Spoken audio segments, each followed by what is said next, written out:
RMN number one. Wala nang iba.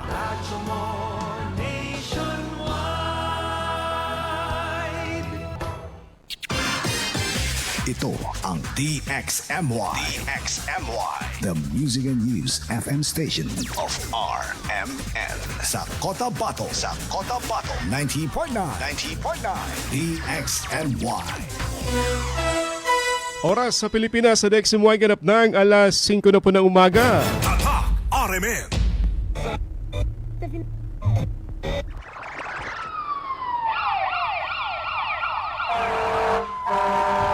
Kaganapan sa magdamag, inyo nang malalaman mula sa RMN News Center.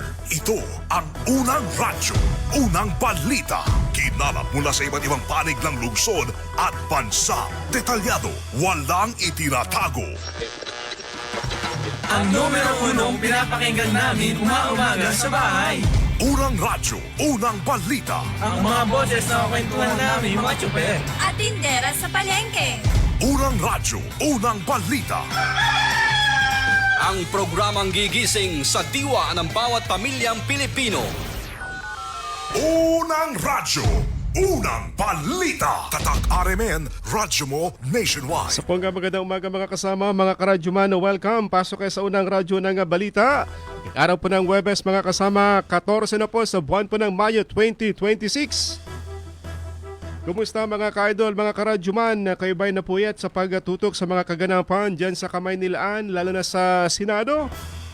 Sa naging eksena, mga maaksyong kaganapan kagabi dyan sa loob po ng kapulungan ng Senado, na kung saan ay nagkaroon po ng mga putukan. May mga exchange of fire daw. Hanggang sa ngayon nagpapatuloy pa rin po yung sa pag-iimbestiga ang SOCO at ang iba pang unit ng PNP sa nangyaring putukan kagabi dyan sa second floor ng Senado.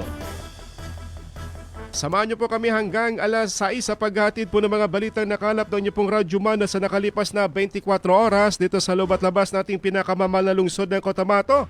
Mga kaganapan sa bar, dito po sa bahagi po ng ating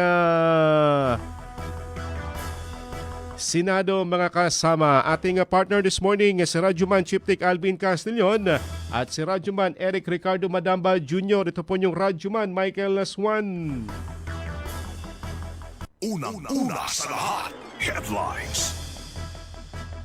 Mga nagnakaw ng gasul dito sa Cotabato City. Sumuko kahapon kay City Councilor Jonas Muhammad. Una sa lahat, headlines. MPW, merong bagong Deputy Minister matapos na i-appoint ni Chief Minister Abdurrahman Samigambar Makakuha. Una sa lahat, headlines. Samantala, kawatan ng gadget na huli naman dito sa bayan po ng Pagalungan. Una sa lahat, headlines. Dato Saudi Mayor Basir Banjo Oto na mahagi ng school supply sa mga paaralan at madrasa school kahapon sa programang Magbasa ngayong summer. Una sa lahat, headlines. Dato Saudi kinilala bilang most peaceful municipality sa lalawigan po ng Maguindanao del Sur. Una sa lahat, headlines. Mahigit na 12 oras na brownout mararanasan ng Cotabateño at iba pang karatig bayan sa siyudad sa Sunday dahil nga po dito sa gagawing pagsasaayos ng NGCP sa Kibawi Sultan Kudarat Line. Una sa lahat, headlines. Balitang national, eto mainit-init pa. NBI sinasabing tangkang arestuin kagabi ang si Senador Bato de la Rosa. At nagkaroon po ng warning shot sa pagitan ng usaat ng mga NBI na tumangkang pumasok sa second floor. Una sa lahat, headlines. DILG Secretary Junvic Rimulya napasugod kahapon sa Senado pati ang PNP Chief matapos ang mga putukang nangyari. Una sa lahat, headlines. NBI itinanggi na meron silang puwersa kahapon sa Senado. Pero Pangulong Ferdinand Marcos Jr. kanyang tinawagan ng NBI na umalis na sa Senado matapos makakuha ng o magpalabas ang Supreme Court ng bagong kautusan para magpapaliwanag ang pamalaan regarding sa naging apela ni Senador De La Rosa na magpalabas ng TRO ang Supreme Court. Una sa lahat, headlines.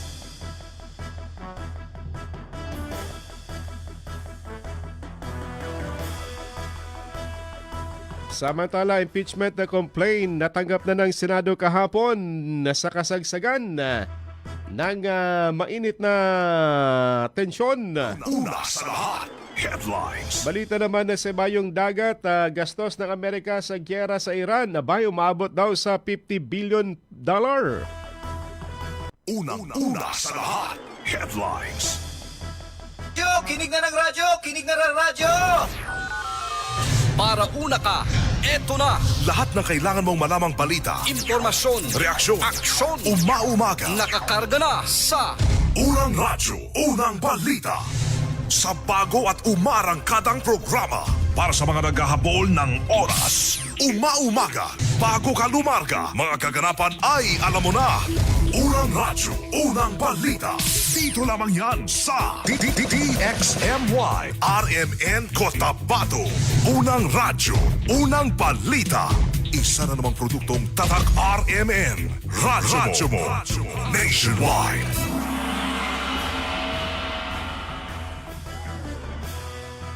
Muli sa magandang umaga mga kasama, mga karadyo man, welcome sa unang radyo ng balita ngayong araw po ng Huwebes.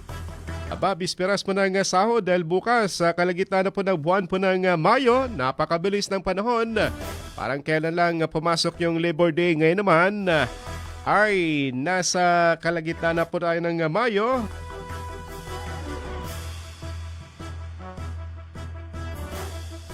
Morning sa 37 barangay na nakatutok po sa DXMY 90.9 FM at sa ating mga suki sa Facebook page. Good morning po sa inyo.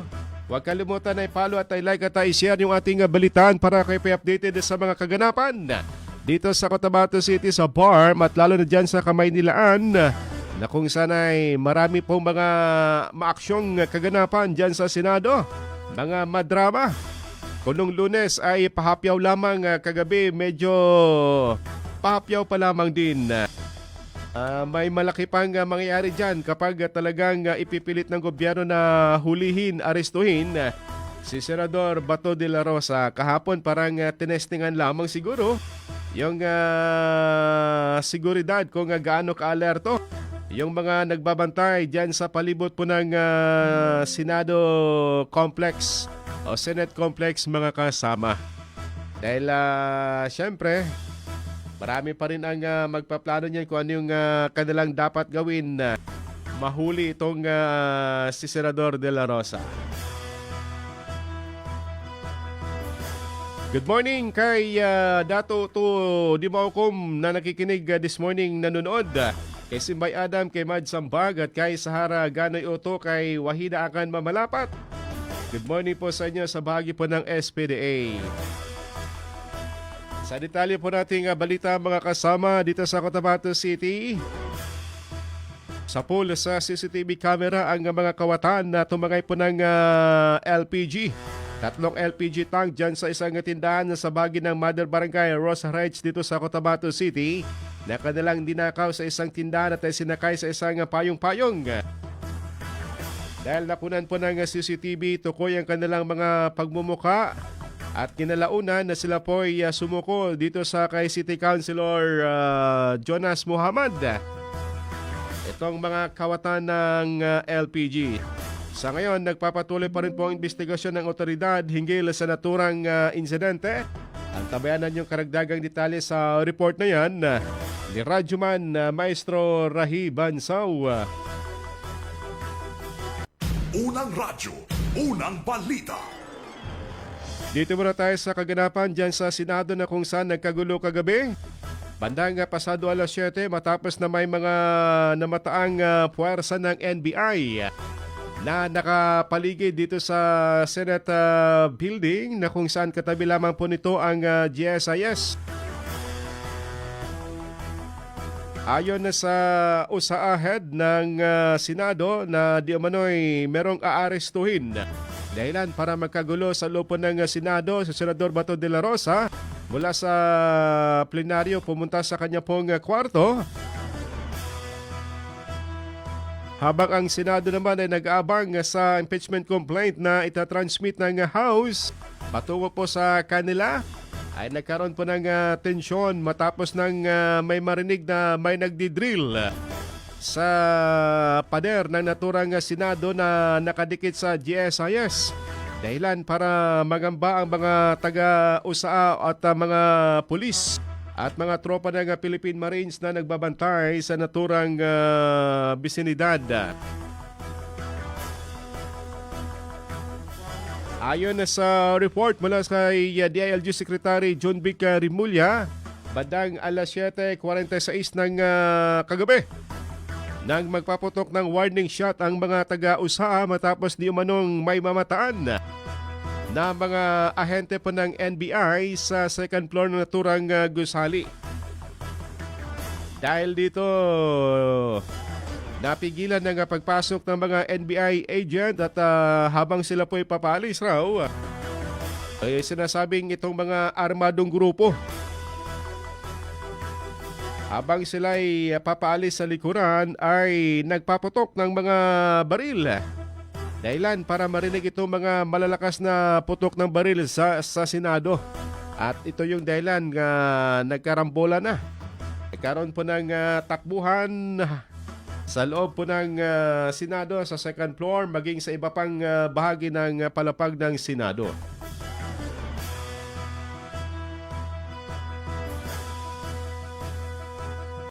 Unang radyo, unang balita. Chronology of events. At approximately 7:46, armed men tried to enter through the second floor but were stopped by the USAA. They had firearms with them, but the USAA fired a warning shot. They retreated at the back and started firing indiscriminately into the air. Now, we do not have a definite count of how many people tried to enter the building. Number two, there are no casualties. None. No one was hit, no one is wounded, no one was killed. Number three, we are in the process of determining who is behind this. We have instructed the GSIS and the Senate building, the Senate staff to secure all CCTVs. Our mission here, the President sent me here, number one, to secure the senators. There is no politics at this time. These times of turmoil, politics goes out the window. We all belong to one country and we all will lead one nation. The President has given strict instructions. Secure the senators, whoever they may be. Next, we are not here to arrest Senator De La Rosa. In fact, we are here to protect him.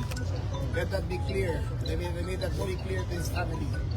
I repeat, we do not know who is behind this, but we will find them. We have all the security footages, and I'm here with the Senate President to assure him that we are only doing this to secure them. Unang radyo, unang balita. Nagbigay din ng pahayag si Senate President Alan Peter Cayetano na kung saan ay pinasalamatan din po ang mga otoridad na rumesponde sa kanya pong tawag kagabi. Lalo na itong DILG Secretary at ang Chief PNP kahapon. At maging siya ay tinawagan din ng Pangulo para matiyak ang kaligtasan habang nagkaroon po ng tensyon sa loob po ng Senado matapos ang mga putukan. Unang radyo, unang balita. What's the motive? First and foremost, we thank God that everyone's safe. We'd like to thank the President, Secretary Teodoro, Secretary Rimulya, who personally came here. Chief PNP Nartatis is here. So as you know, last Monday, nag-request po tayo ng PNP just to make sure na yung investigation natin with NBI, that there will be no untoward incidents. So at around 6:45, 7 o'clock, some senators got warnings na umuwi na. At nagtataka kami what that meant. So sabi ko, please don't believe that because the last thing anyone wants is yung gulo. At around that time, we got information, about an hour before that, we got information, parating na dito yung articles of impeachment. So we decided to extend our focus and to mag-meeting na how we can prove by actions yung sinabi namin that this change in leadership is not about politics, it's not about impeachment. So at around that time na sinabi ni Sec. Remulla, we heard noises, akala ni Senator Villanueva, paputok, fireworks, and I even went to the window at pinagalitan nga ako ng sister ko dahil we don't do that. But after a few minutes, may paputok na naman, then we smelled and then I was already watching TV, hindi ko na ma-contact. And then tumawag yung usaan na, sir, confirm na may shooter, hanggang dun lang. By that time, tumawag na si Sec. Remulla that calm everyone down, that we're on our way, make sure na papasukin kami. So we agreed on a objective, comprehensive investigation. I expressed to the President, who was a senator before he became President, Sec. Remulla, that of course the safety of my colleagues is very important, but yung integrity din ng Senado. The building is more than a building. In fact, it's not even our building, it's GSIS. But it represents the democracy of our country. So I'd like to thank you, kayo din sa media. No? Unang radyo, unang balita. Daming napuyat kagabi, mga usaa talagang walang tulog na palaban na kagabi. Dahil lahat sila yung head nila nakasuot ng bulletproof vest. Habang yung media naman hindi sanay sa may mga bakbakan na coverage. Sa yung iba nag-iyakan. Hindi alam ang gagawin. Kumbaga nataranta. Halos atakin sa puso. Kagabi, nagbigay din po ng pahayag ng ang Pangulo ng Pilipinas sa nangyari dyan sa Senado. At pakinggan ninyo dahil kanyang sinabi dito na kanya nang pinaalis pala yung NBI. Alas 4 pa lang ng hapon nang malaman o nang makakuha ng panig ni Senador Bato de la Rosa sa Supreme Court na magbibigay ng paliwanag ang gobyerno sa hiling ng kampo ni Senador Bato ng TRO. Dahil ayon sa NBI Director, wala silang puwersa kagabi dyan sa paligid po ng Senado. Unang radyo, unang balita. Na ito, ngayong gabing ito. Magandang gabi po mga minamahal kong kababayan. Lahat ko na minomonitor ang sitwasyon. At nung una kong nabalitaan na nagputukan, ay ang una kong tinawagan ay si Sec. John Vic Remulla ng DILG. At tinanong ko, magpa-report ka sa mga pulis na nandun na kung may nangyari, kung meron silang ginawa. At tapos ang sunod na tawag ko naman ay sa NBI. At tinanong ko sa mga NBI at kay Director Matibag, kayo ba ay pumasok sa Senado? Sabi niya, wala kang instruction. Ang sabi sa akin, wala kang instruction, sir. Kaya ba't namin gagawin yun? Kaya masasabi ko sa ating mga kababayan, yung nakikita po ninyo na naka-uniforme sa loob, sa mga sa news, ang mga naka-uniforme doon, dalawang klase. Yung PNP, police, na naka-duty sa Senado. Naandun sila para bantayan ng Senado, para mag-crowd control, para mag-secure ang Senado. Yung isa pang may hawak na naka-uniforme ay yung Marines, may Marine Detachment na nandun talaga sa Senado, tiga dun sila. Ang trabaho din nila is secure ang Senado at magbigay ng yung nakikita ninyong honor guard. Yan lang ang sundalo o pulis na nasa loob, tiga doon ang nandun. Yung isa pang nakita ninyong grupo na kasibilyan at may hawak na mga mahaba, mga usayon, yun naman sa Sergeant at Arms ng Senado.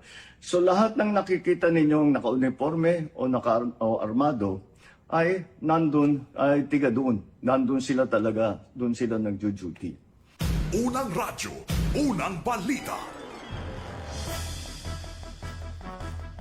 Pero Ginoong Pangulo, kagabi may kumakalat na video doon sa kabilang wall ay nandun yung mga operatiba ng NBI na nag-drill.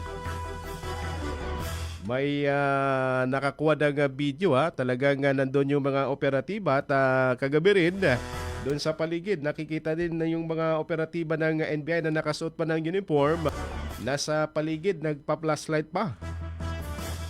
Yung sabi ng direktor, wala na kami dyan, umalis na kami.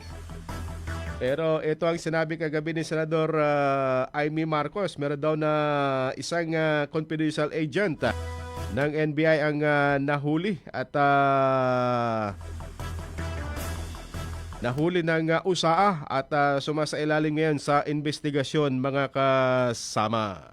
Kakagulo pa rin kami rito kasi ang balita may nahuli na isang NBI na CA, confidential agent, na binalikan yung kanyang tactical bag na siyang naiwan dito sa hagdan ng second floor kung saan nagmula yung putukan.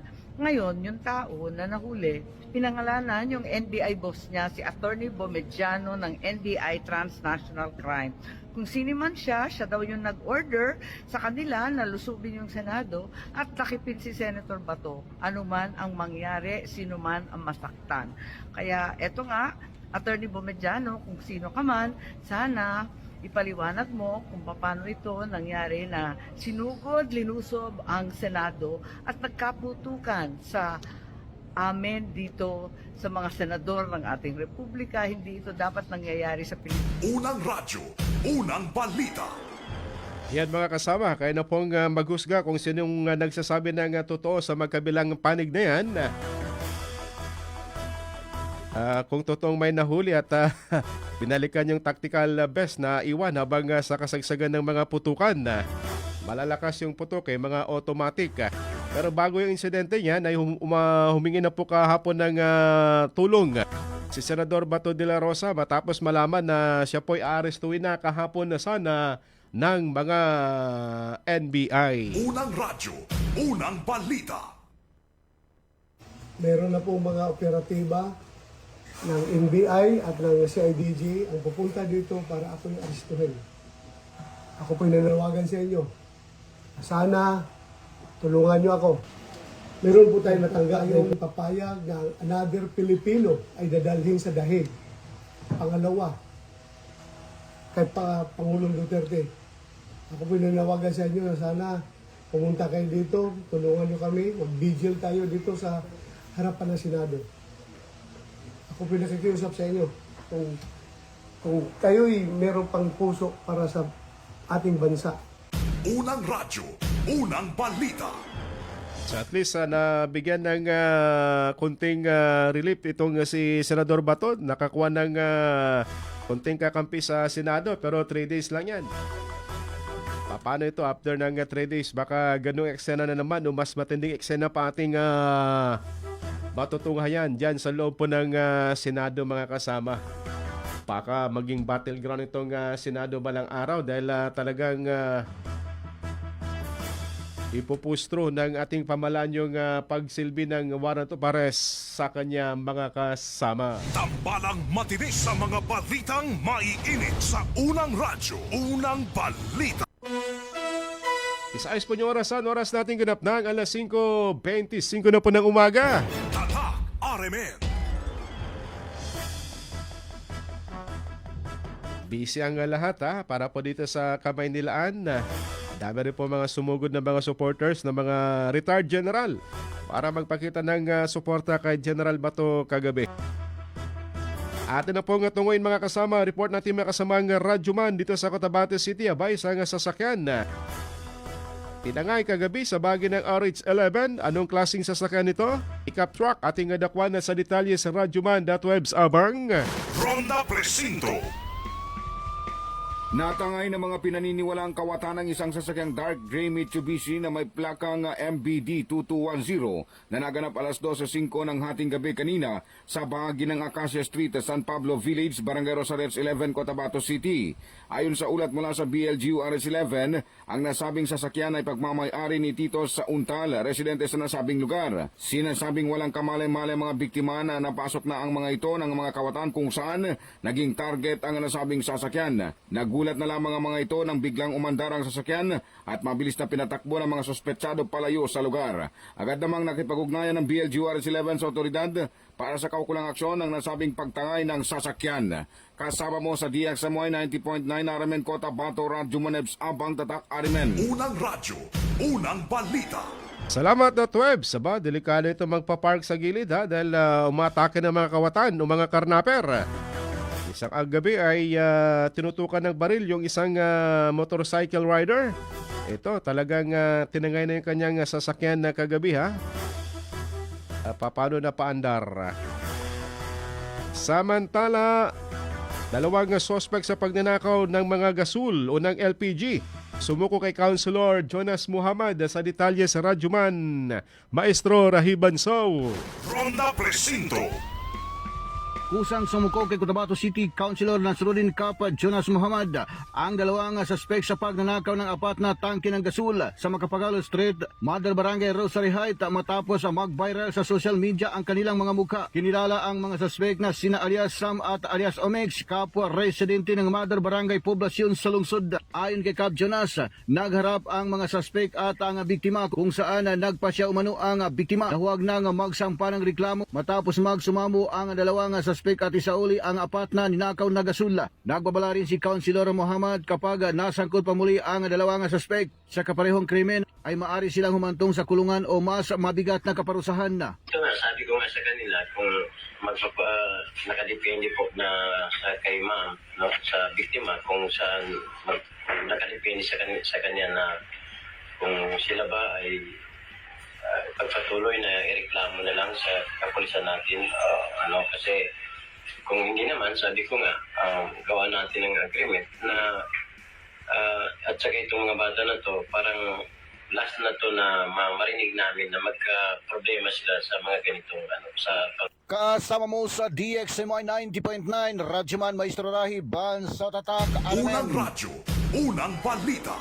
Salamat Maestro sa balitang yan. Baka yan din yung kumuha ng generator dito sa baba dahil nakapayong-payong din. Samantala, ating kanakuan na sa Radyoman Dato Jul, sinasabing BARM government nagbigay pugay sa mga top-notchers mula sa BARM. Sa detalye sa Radyoman Dato Jul di Mapalaw. DXMY Tatak Arimen Report.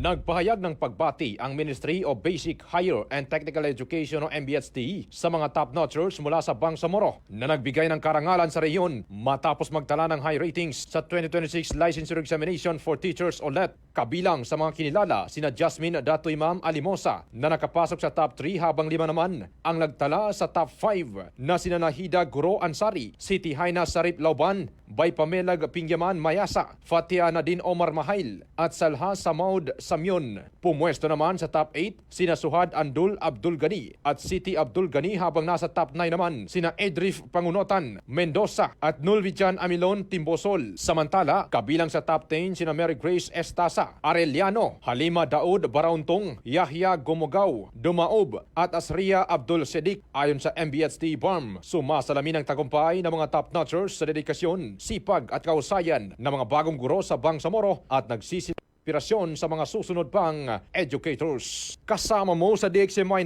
90.9 Arimen Cotabato, Radyoman Julie Mapalaw, Tatak Arimen. Unang radyo, unang balita. Salamat Dr. Jul sa balitang yan. Samantala, dakwa natin sa Radyoman Daisy sa kanyang report. Minda, itinutulak ang pinag-isang master plan para sa River Basin Master Plan. Sa detalye sa Radyoman Daisy Simangot. DXMY Tatak Arimen Report. Mahigpit na isinusulong ng Mindanao Development Authority o MINDA ang pagpapatupad ng isang komprehensibong master plan para sa river basins sa Mindanao. Hinimok din ito ang concerned national agencies, mga lokal na pamahalaan at iba pang stakeholder na suportahan ang muling pagpapalakas ng Mindanao River Basin Management Council o MRBMC. Binigyang diin ng MINDA na nagsisilbing secretariat na mahalaga ang sama-samang pagtutulungan upang muling mapagana ang MRBMC. Isa itong lupon na responsable sa pagtugon sa mga suliranin at pangangasiwa sa pagpapatupad ng plano upang maprotektahan ang mga komunidad na nasa panganib, mapalakas ang kahandaan sa sakuna at maisulong ang pangmatagalang kapayapaan at kaunlaran sa Mindanao. Binigyang diin ni MINDA Chairperson Secretary Leo Tereso Magno ang agarang pangangailangan ng pagtutulungan ng mga pambansang ahensya ng pamahalaan, mga stakeholder at ng Bangsamoro Autonomous Region upang matugunan ang patuloy na suliranin sa pagbaha at mga panganib sa kapaligiran na nakaaapekto sa major river systems sa Mindanao. Kasama mo sa DXMY 90.9 Radio Monday si Mangud, Tatak RMN. Unang radyo, unang balita. Salamat Radyo Monday. Si oras natin ganap ng alas 5:30 na po ng umaga. Oras na para tayo po'y humigop ng Muscleman Strong Coffee. Mga unang balitang kailangan mong malaman. Mga isyung huhulma sa inyong kaisipan. Unang radyo, unang balita. Unang radyo, unang balita. Maingay ang buhay at maraming pagsubok sa daan. Tibay ng loob na gawin ang tama ang pinakikinggan. Kasama ang Tanduay. Higit 170 years ng swabe at buo ang lasa. Tibay ng loob. Tibay Tanduay. Drink responsibly. Tibayan. This newscast is brought to you by ang kilala mong Alaxan, extra galing na. Up to 3 times faster versus Alaxan FR. New Alaxan Extra. This time check is brought to you by Tang. Himo ang ganado ang pagkaon with Tang. This time check is brought to you by Cobra Energy Drink. Pag meron ka nito, walang talo. This time check is brought to you by ang kilala mong Alaxan, extra galing na. Up to 3 times faster versus Alaxan FR. New Alaxan Extra. That time check is brought to you by Centrum Silver Advance. May nutrients adjusted for age 50 plus. Tulong para malakas ang resistensya, healthy heart, and sharp memory. The #1 multivitamins for age 50 plus.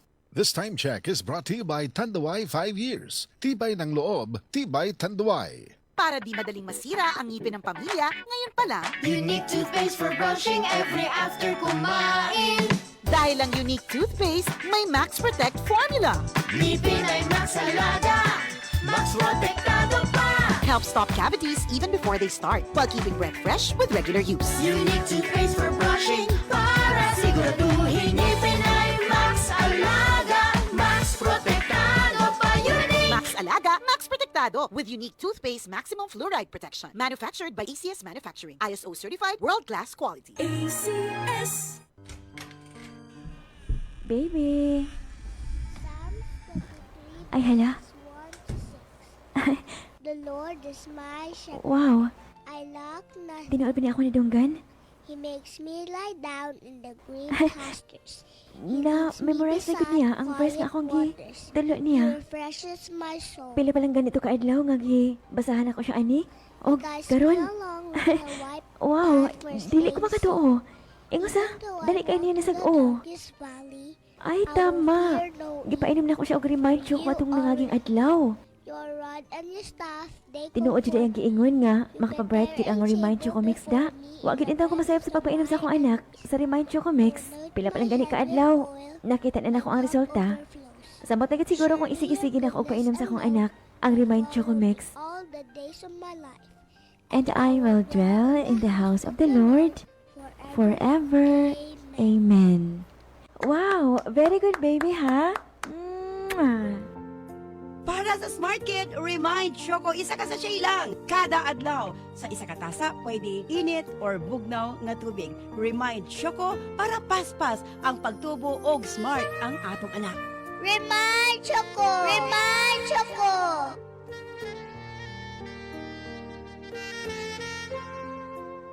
Ang kinis na niya. In fairness, nag-glow up. May budget. So solid, White Rose Papaya, wow, White Rose, White Rose Papaya, wow, White Rose,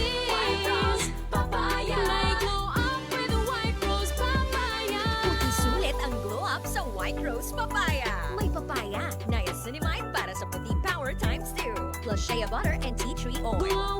For the power of 2. White Rose Papaya. Kuti sulit ang glow up. Regular use helps. Results may vary. White Rose Papaya. Manufactured by ACS ISO certified world-class quality. ACS.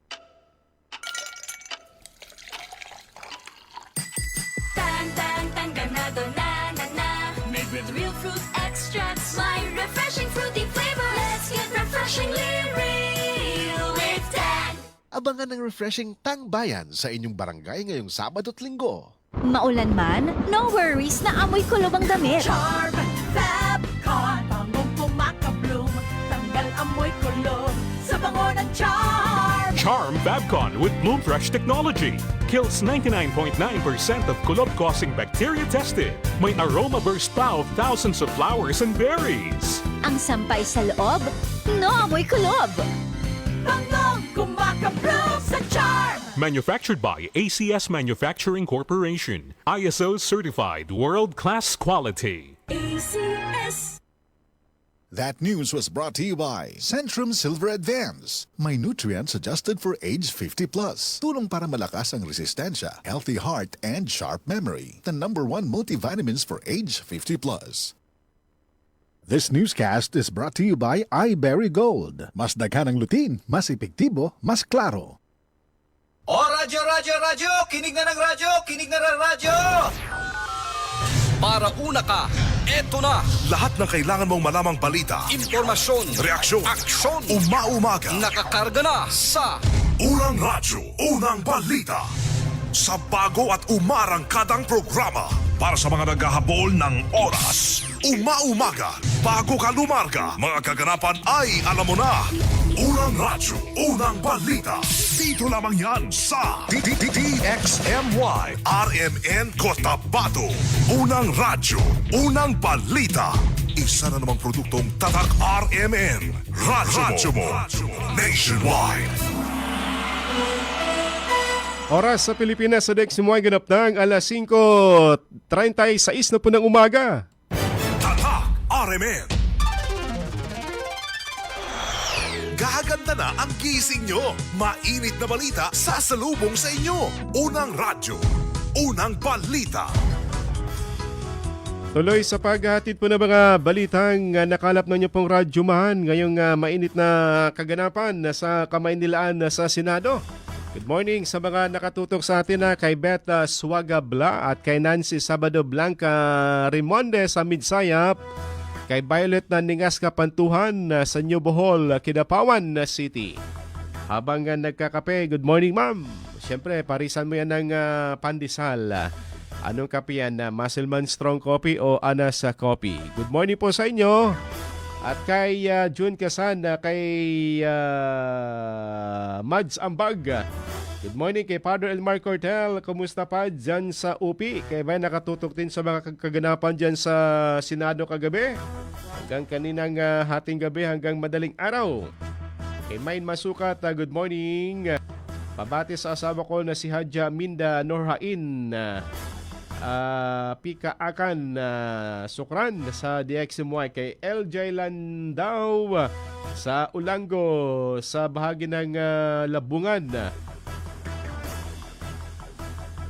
Good morning kay Elmer Bong Angalas. Good morning daw Cotabateños, kay Kuya Rael Cordero, Jerry Di Maano and Roger DJ Pascual, King Quintog at kay Jo Maria Abrera, kay Nigel at kay Vice Mayor Joe Hermanag, kay Don Vlog sa Purok Durian, Mother Barangay Bagwa dyan sa bahagi po ng MB. Sa Manday, sa Purok Duat, good morning kay Kay Sal, good morning. Shoutout kina Jason Buko Pilisa Mulon, Umandan, kay Nemisio Buko, kay Felix at kay Ligaya Vergara, kay Monina Haron Mantawel sa Kiblag, good morning po sa inyo. Dumako tayo sa iba pang detalye mga kasama. Kagabi ay nai-transmit na po ang articles of impeachment laban dito kay Vice President Sara Duterte mula sa lower house patungo sa upper house, kung saan formal lang inihatid ang mga dokumento sa naturang Senado. Ayon na sa report, personal na dinala ni na House Secretary General Chiloy Garafil at House Surgeon at Arms Ferdinand Melchor de la Cruz ang mga dokumento sa Senado kabilang ang House Resolution number 989 at Committee Report number 261. Tinanggap ng mga opisyal ng Senado ang mga naturang dokumento na magsisilbing formal na hudyat ng magsisimula ang proseso ng impeachment trial sa mataas na kapulungan. Sa ngayon, inaasang susunod na hakbang ng Senado ay ang pagtalakay sa mga proseso kaugnay sa impeachment trial sa Senado. Unang radyo, unang balita.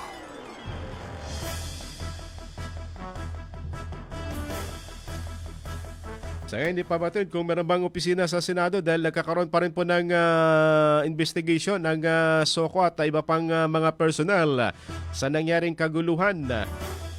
Kagabi mga kasama kung saan ipakita mo mga Kuya Rick yung mga picture dito sa Senado na nagkakandak ng investigation ng SOCO kaninang madaling araw. May mga tama ng pala yung dyan sa second floor. May mga basyo pong na-recover. Basag-basag yung mga salamin dahil nga sa tama po ng bala. Dahil nga po sa maraming putukan na kagabing narinig. Kaya yung mga pulis na nagbabantay sa Senado, abay, kawawa din na puyat na nagbabantay habang bit-bit yung kanilang mga gear. Yung kanilang pangharang sa mga sibilyan. At yung SOCO napuyat din po mga kasama.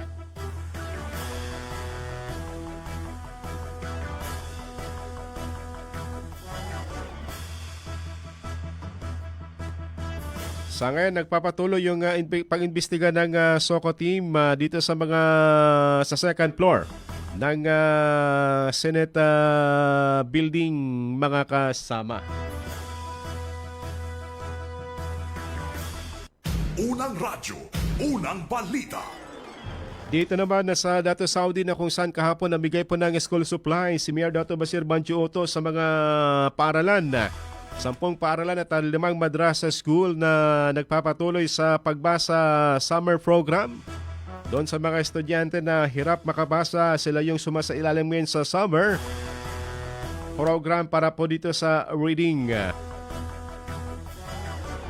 Dumalo ang mga principal ng 10 paaralan at 5 madrasa school at naroon din po kahapon na sumaksi si Maguindanao del Sur School Division Superintendent Dr. Alma Magansakan Abdullah Nur. Ayon pa kay Mayor Basir Banchuoto, malapit sa kanyang puso ang mga mag-aaral, ang mga estudyante.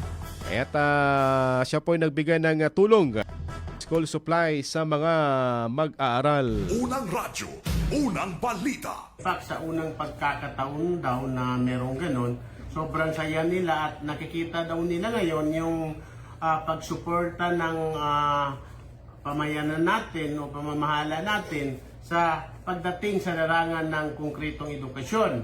Kasi yan naman yung sinabi natin noon pa na kailangan natin, kumbaga, pagandain yung pundasyon ng edukasyon dito sa nasasakupan natin sa bayan ng Dato Saudi Municipality. Ngayon, damang-dama na nila na hindi lamang sa salita, kundi ginagawa natin ng lubos-lubos. Lahat ng mga pangako natin noong nangangampanya pa tayo ay talagang nakikita nila na hindi lang sa salita, kundi tinutupad natin yan. Una-una, mandato natin na gawin yun dahil tayo yung chief executive ng bayan at kung ano yung nakikita natin na ikagaganda ng pundasyon para sa ikabubuti ng Dato Saudi Municipality, yun yung ginagawa natin at nagpapagod tayo para doon. Unang radyo, unang balita. Nagpasalamat naman na si School Division Superintendent ng Maguindanao del Sur, Dr. Alma Nur sa LGU po ng Dato Saudi sa kanilang buong suporta na ibinibigay sa mga paaralan. Tulad po ng mga school supplies na naipamahagi kahapon. Sa ngayon, umiikot sa 24 na barangay na bayan sa Maguindanao del Sur si SDS para tignan ang kahandaan dito sa nalalapit na pagbubukas ng klase sa Maguindanao del Sur. Unang radyo, unang balita. Po ay sa pinaka-supportive na mayor ng Dato Saudi, Dato Banjo Otto MPA, na namimigay siya ng mga school supplies para po makagamit sa brigada pagbasa sa bakasyon na ito. Kalakip po nito ay sinali na rin po ang mga madrasa dito sa Dato Saudi na nabigyan din ng school materials na ito para lahat ay walang mapag-iwanan. Unang radyo, unang balita. Samantala, kinilala naman ng Maguindanao del Sur government ang bayan po ng Dato Saudi bilang isa sa pinaka-peaceful na bayan dito sa Maguindanao del Sur. Ang naturang parangal ay iniabot ng provincial government kay Mayor Basir Uto nung nakalipas na linggo. Unang radyo, unang balita. In fact, andito yung award na binigay sa atin. Ako'y masaya at taong bayan ng Dato Saudi. Dahil lamang sa award na ito ay, kumbaga, noon kasi, ang Dato Saudi ay isa sa pinakamagulong bayan sa province of Maguindanao del Sur. Noon yun, ha? Opo. Ngayon, isa na sa pinaka-peaceful na municipality sa probinsya ng Maguindanao del Sur. So, maraming salamat sa ating mga MILFs, MNLF, of course, ang communities ng Dato Saudi sa pagtutulungan. Of course, wala ito pag wala yung ating kasundaluan, ang ating 6th First Brigade at ang 6th Infantry Division, ang panguna natin 6th First Brigade General Cato at ang ating 6th Division Commander Sir Cagara. Of course, ang mga batalyon na nasa skupa nito ang Unang radyo, unang balita. Tambalang matinis sa mga balitang maiinit sa unang radyo, unang balita. Oras ganap ng alas 5:46 na po ng umaga. Tatak RMN.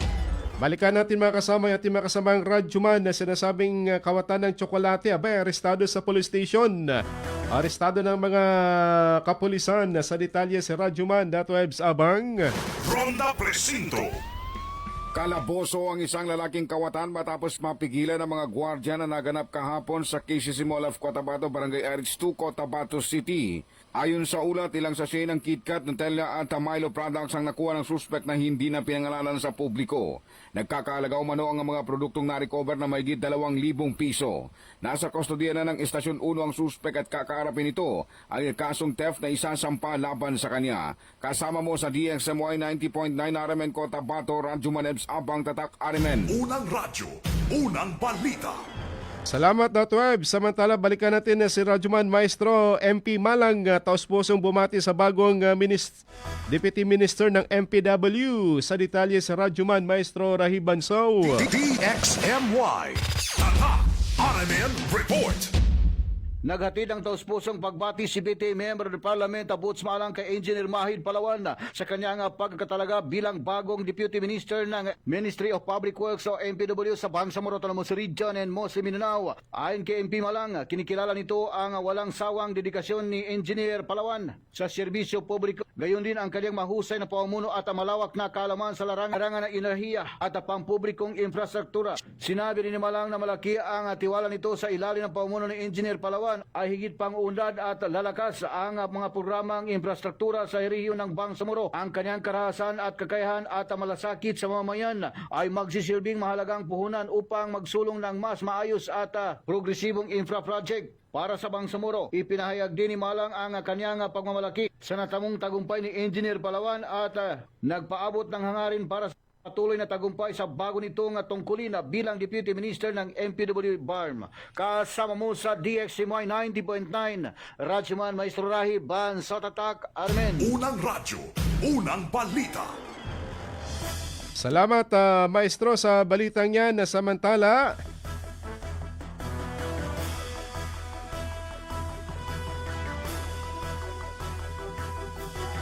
Farm Malaysian investor pinalalim ang kooperasyon na pang-ekonomiya. Sa detalye sa Radyoman Day Simangot. DXMY. Tatak RMN Report. Pinagtibay ng pamahalaang Bangsamoro ang ugnayang pang-ekonomiya at pamumuhunan nito sa Malaysia sa isinagawang 3 araw na misyon. Naglalayon itong itaguyod ang Bangsamoro region bilang isang competitive destination para sa kalakalan, pananalapi at regional cooperation. Nakatuon ang mga mataas na antas na pakikipag-ugnayan sa larangan ng logistics, pagpapaunlad ng industriya ng halal, financial technology at industrial innovation na sumasalamin sa lumalawak na international interest sa BARM bilang isang umuusbong na sentro ng pamumuhunan sa katimugang Pilipinas. Pinangunahan ng inisyatiba ng Ministry of Trade, Investment and Tourism o MTIT kung saan binigyang diin ni Minister Farcerina Muhammad na aktibong inilalatag ng Bangsamoro Government ang pundasyon para sa isang makabago at handa sa pamumuhunan na ekonomiya na nakaangkla sa katatagan, transparency at inklusibong paglago. Kasama mo sa DXMY 90.9 Radyo Monday si Mangud, Tatak RMN. Unang radyo, unang balita. Salamat Radyo Mana Daisy. Samantala, 3 magkakapatid sa Buluan na Maguindanao del Sur sabay-sabay na pumasasalat. Sa detalles, Radyo Man Dato Jul di Mapalaw. DXMY. Tatak RMN Report. Bumubuhos ngayon ang paghanga at pagbati sa 3 magkakapatid na sabay-sabay na pumasa sa katatapos lang na licensure examination for professional teacher. Nito lamang March 2026 batay sa inilabas ng Professional Regulation Commission o PRC kahapon. Ito ay sina Tutukan Ana Rhea Usman na nagtapos ng Bachelor of Elementary Education, Tutukan Kamsali Usman at si Tutukan Sofia Usman na parehong nagtapos ng BS Secondary Education Major in Mathematics. Mga let passers na pawang graduates ng Bangsamoro Kuliah for Islamic Studies o BKIS na dating Regional Madrasa Graduate Academy o REM Academy sa Buluan, Maguindanao del Sur. Sa panayam ng DXMY sa magkakapatid, mismong nagpasalamat ang mga ito sa kanilang mga magulang, kaibigan at sa lahat ng mga sumusuporta at nagbigay ng pagbati sa kanila pati na rin si Pandag Municipal Mayor O.G. Balayman sa kanyang programang Freelet Review na na-avail ng mga ito. Anila, ang kanilang tagumpay sa kabila ng hirap sa buhay ay bunga ng panalangin at hindi natitinag na dedikasyon para sa kanilang mga pangarap. Kasama mo sa DXMY 90.9 RMN Cotabato, Radyo Man Julie Mapalaw, Tatak RMN. Unang radyo, unang balita. Salamat Dato Jul. Good morning kay RR Linas at kay Tristan na Gulay. At sa team Talipapa, kay Sarge Wanday, kay Kuya Rigor, kay Ate Jane, Kuya June Amis. Samantala, update naman sa mga Marites. Balitang Showbiz. Ating adakwan na si Radyo Man na Daisy. Masayang nagbubunyi na sana ang mga akla sa halos hubad na photo ni Joshua Garcia. Kaso, ang pinagpipiestahan palang litrato ng aktor, paglilinaw mismo ng admin ng Facebook account ni Joshua. Ang nagbuking na AI at edited lang iyon. Ikinashock kasi ng mga netizens, lalo na ng mga akla, ang viral photo ni Joshua. In the picture, topless siya at tuwalya lang ang nakatakip sa kanyang private parts. Pero again, gumuho nga ang ilusyon ng mga akla sa pambubuko ng FB admin ni Joshua na edited lang pala ang topless photo niya. Kasama mo sa DXMY 90.9 Radyo Monday si Mangud, Tatak RMN. Unang radyo, unang balita. Salamat Radyo Man na Daisy. Good morning sa mga nakatutok sa atin ha. Susunod na si Radyo Man SM Erwin Kabilbigan at Radyo Man.web sa abang. Sa programang Straight to the Point, king araw po ng Webes. Ating naging kaagapay this morning si Radyo Man Chief Nick Alvin Castillon at si Radyo Man Eric Ricardo Madamba Jr. Ito po yung Radyo Man Michael Swan, Tatak RMN.